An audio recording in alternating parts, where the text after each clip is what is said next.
एक बहुत ही खूबसूरत गांव सुंदरपुर था। सुंदरपुर में लोग एक दूसरे के साथ खुशी खुशी रहा करते थे। एक दिन वहाँ जब स्कूल की गर्मियों की छुट्टी होती है तो वहाँ से सुंदरी अपने नानी के यहाँ जा रुकती। नानी के यहाँ सुमेरगढ़ जब वो जाती तो अपने घर के आगे वो किसी अनजान लड़की को पाती। उससे वो कहती कि तुम्हारा नाम क्या है। तभी वो लड़की अपना नाम उससे लता बताती और कहती, अरे सुंदरी, तुम सुंदरी हो ना? तुम्हारी नानी बता रही थी कि आज तुम आने वाली हो। क्या तुम मेरी सहेली बनोगी? तुम्हारी नानी तो बाजार गई हैं और मुझे बोल कर गई हैं कि मैं उनके दरवाज़ा के बाहर खड़ी रहूं। सुंदरी उसके बातों का भरोसा कर लेती और उससे कहती, ठीक है, जब मेरी नानी बोल के गई है तो मैं यहीं रहती हूँ और चलो हम दोनों मिलकर खेलते हैं। उस गांव में उसे कोई दिखाई नहीं देता। सारे गांव वाले उस चुड़ैल के डर से अपने अपने घर में छिपे हुए थे।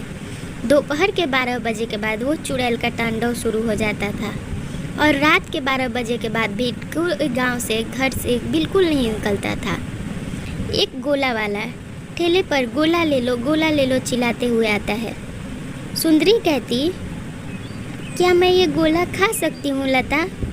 जवाब में लता कहती, हाँ हाँ खा लो ना, ये गोला वाले अंकल तो यहाँ रोज आते हैं। उसकी बातों का भरोसा कर लेती सुंदरी। फिर वो सोचती कि ये लता को भी खाना चाहिए। लता उससे दबे आवाज़ में कहती, नहीं, मेरा गला फंसा हुआ है, मैं खाऊंगी तो मुझे सर्दी हो जाएगी, तुम खा लो। सुंदरी भरोसा करती और उस गोले वाले से लेके गोला खा लेती।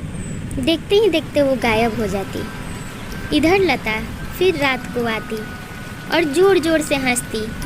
बहुत तेज़ बारिश शुरू हो चुकी थी। सारे गांव वाले उस लता के वजह से अपने अपने घर में छिपे थे।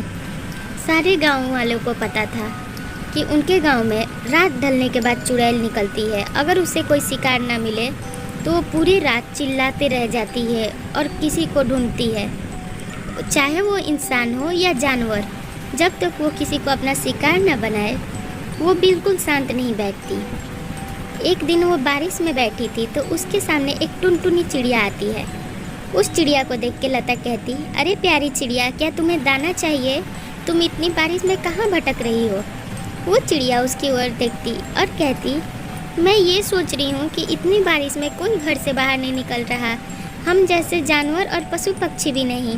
आप में तो बड़ी साहस है, आप घर के बाहर बैठी हो, बिजली कड़कने से आपको डर नहीं लगती क्या? उसके सामने लता कहती, नहीं भाई, मैं बहुत बहादुर हूँ, तुम्हें नहीं पता मेरे बारे में, मुझे किसी चीज़ से डर नहीं लगता। आओ हम दोनों इस बारिश में खेलते हैं।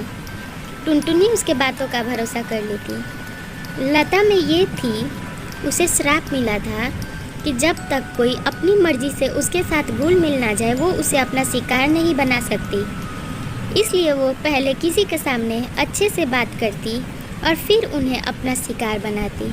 उस टुनटुनी चिड़िया को भी वो अपना शिकार बना लेती। इधर गांव की मुखिया के पास एक गांव के सरपंच आते हैं और कहते हैं, हमारे गांव में तो अब हद ही हो चुकी है। पहले तो इंसान जा रहे थे, अब धीरे धीरे करके पशु पक्षी को भी वो चुड़ैल परेशान करके रखी है। हमें कुछ करना होगा, वरना हमारा सारा गांव धीरे धीरे करके ख़त्म हो जाएगा और हमारे रहने का क्या फ़ायदा जब हम गांव वालों की सुरक्षा ही ना कर पाएँ।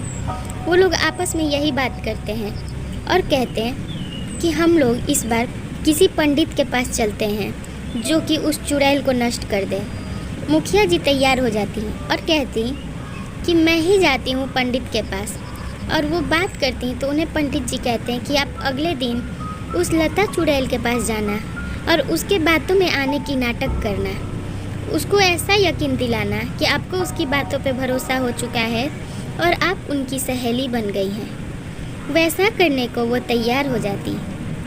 अगले दिन वो दोपहर होने के बाद घर से बाहर निकलती, ये इंतज़ार में कि उसे कोई आवाज़ देगा। सारे गांव वाले अपने अपने घर में छिपे हुए थे। तभी पीछे से लता आवाज़ देती और कहती, अरे आंटी, आप कहाँ जा रही हैं? क्या आपको नहीं पता कि बहुत धूप है बाहर? आप बोलिए, मैं आपकी काम कर दूंगी। तभी उसके सामने वो नाटक करती, अरे वाह बेटा, तुम कितनी अच्छी हो, आज मेरा व्रत है तो वही मैं जा रही थी थोड़ा सा कुछ बाहर से लाने।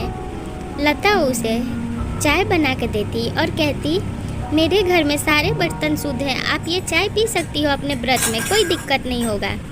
वो उस पर भरोसा करने का नाटक करती और उससे बैठ के बहुत बात करती।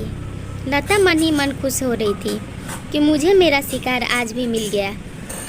मुखिया जी को वो समझ नहीं पाई थी। वो मुखिया जी अंदर से घबराए हुए अपने पंडित जी का इंतज़ार कर रही थी, ये सोच के कि कहीं ये मुझे अपना शिकार ना बना ले। लता बिल्कुल भी उनका चाल नहीं समझ पाती। उसे तो ऐसा लगता कि जैसे मैं डेली किसी ना किसी को अपना शिकार बनाती हूँ, आज फिर एक और शिकार मिल चुकी है। तभी वो गुस्सा के कहती, अरे लता, तुमने कितना इसमें चीनी डाल दिया है, मुझे चक्कर आ रहा है, मैं नहीं पीऊँगी ये चाय।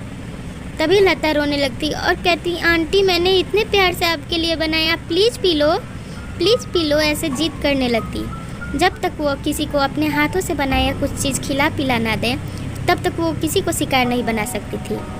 गुस्सा के वो जाने का नाटक करती और तभी वो ज़मीन पे गिरने का नाटक करती, क्योंकि उसे दूर से बहुत सारे लोग आते हुए दिखाई दे रहे थे। वो सोचती कि मैं इन लोगों का अपनी ओर सहानुभूति ले लेती हूँ। सारे गांव वाले मुखिया जी से मिले हुए थे। वो लोग उसे लेके आश्रम पर जाने का नाटक करते। आश्रम पर जाते ही वो अपने असली रूप में आ जाती और गुस्सा कर गांव में भाग आती। अपने असली रूप में पूरे गांव में भटकने लगती दोपहर में और कहती कि मेरे साथ इन गांव वालों ने धोखा किया है, मैं सारे गांव को जला के राख कर दूंगी। पूरे गांव वाले घबराए रहते। तब तक पंडित जी छिपे हुए वार करना शुरू कर देते और उसको अपनी शक्तियों से आसमान की ओर उड़ाते हुए एक पेड़ का रूप दे देते हैं और उस पेड़ को कहते हैं कि मैं तुम्हारे सारी शक्तियाँ इस छड़ी में ले लेता हूँ। और उस चुड़ैल की वो सारी शक्तियाँ ले लेते हैं और उसे एक खूबसूरत पेड़ बना के वहीं छोड़ देते हैं, ये कहते हुए कि अब आज से तुम इन गांव वालों की रक्षा करोगी। और सारे गांव वाले पूजा पाठ करने लगते खुशी खुशी और फिर सब शांति से रहते हैं। फिर कभी उनके सामने लता चुड़ैल नहीं आती। ऐसी कहानी के लिए चैनल सब्सक्राइब कर लें और वीडियो को लाइक कर दें।